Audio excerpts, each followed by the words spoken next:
am Ramakant Gautam, Assistant Professor at Biani Girls College, Department of Visual Art. Welcome you all from the behalf of Guru KPO. Today I am going to discuss about the topic of art, its classification, its definition and its meaning.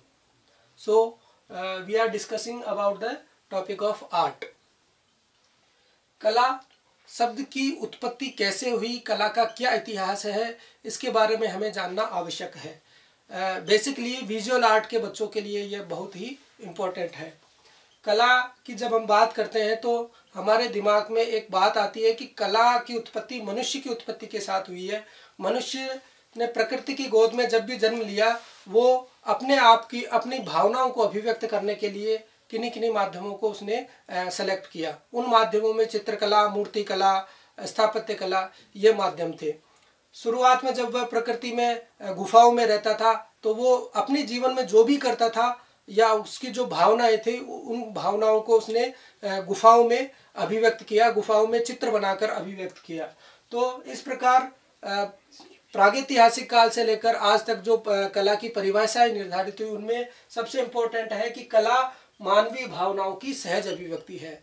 यानी कि हम कह सकते हैं कि जो भी हम चित्र बनाते हैं वो अपने भावनाओं की अभिव्यक्ति है। उसके अलावा विभिन्न विद्वानों ने भी अपनी अपनी कला की कई परिभाषाएं दी, जिनमें रविंद्रनाथ टैगोर ने सत्यम शिवम सुंदरम की अभिकल्पना को ही कला माना। उसके बाद बात करते हैं हम प्लेटो की, जो कि पाश्चात्य विद्वान है। इन्होंने कला को सत्य की अनुकृति माना है।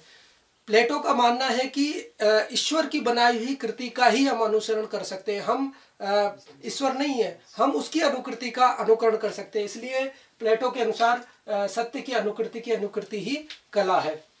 अरस्तु ने कला प्रकृति के सौंदर्य में अनुभवों का अनुकरण माना है। और कई विद्वानों ने कला की अपनी अपनी परिभाषा दी, जिसमें बामगार्टन है, टॉलस्टॉय है, हर्बर्ट रीड है, हीगेल है, भोलानाथ तिवारी है, रविंद्रनाथ टैगोर है। इन विद्वानों ने अपनी अपनी परिभाषाएं दी।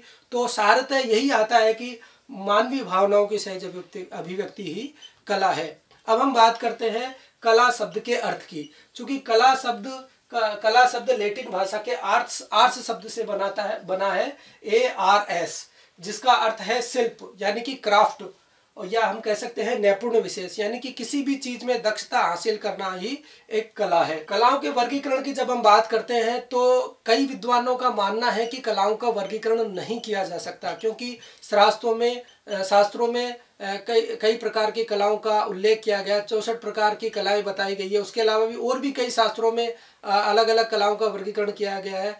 फिर भी उपयोगिता और सौंदर्य के आधार पर उनका वर्गीकरण किया जा सकता है। और दो प्रकार की कलाएं मानी गई है, उपयोगी कला और ललित कला।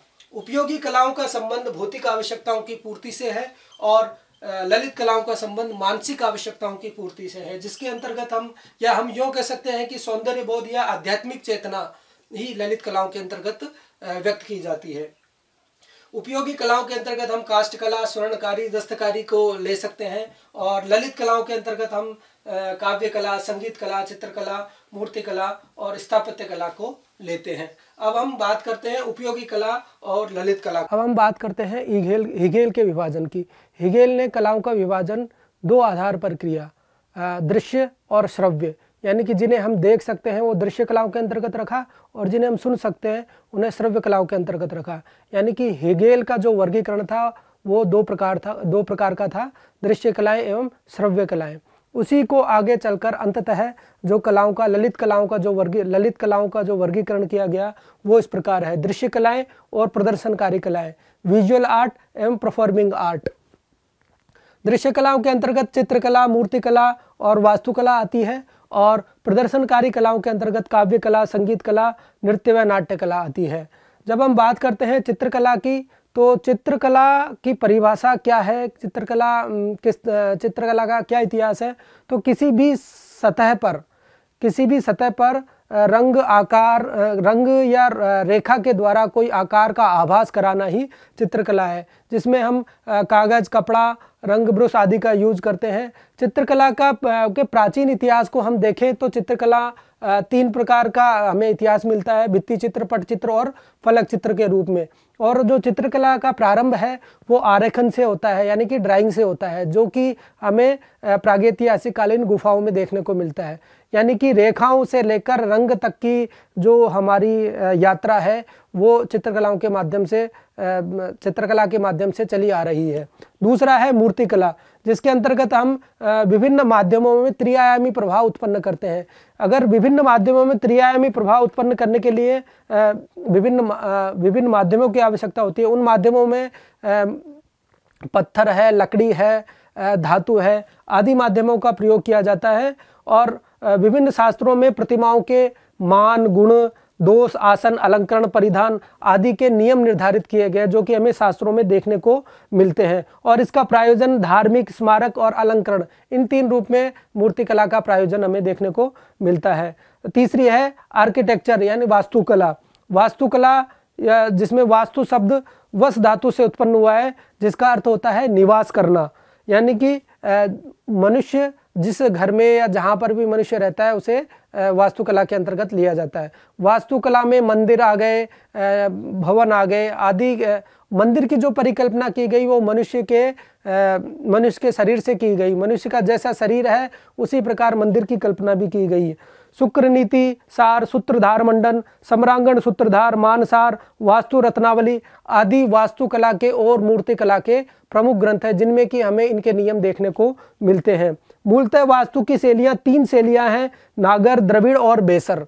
इन तीनों शैलियों के अंतर्गत भारत में विभिन्न प्रकार के मंदिर देखने को मिलते हैं। अब हम बात करते हैं प्रदर्शनकारी कलाओं की, परफॉर्मिंग आर्ट्स की, जिसके अंतर्गत आती है काव्य कला यानी कि पोइट्री। इसका वास्तविक आधार जो होता है शब्द होता है, जिसके माध्यम से हम वाचक और लक्षक व्यंजनों के आधार पर हम इसको अभिव्यक्त करते हैं। यानी कि शब्द ही काव्य कला में प्रमुख आधार है।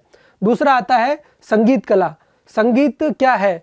गीत और वाद्य का समावेश ही संगीत है, जो 7 स्वरों सारे गामा पधनी से मिलकर बना है। इन 7 स्वरों के आधार पर ही संगीत की उत्पत्ति हुई है। संगीत के विभिन्न प्रस्तुति इन स्वरों के आधार पर ही दी जाती है।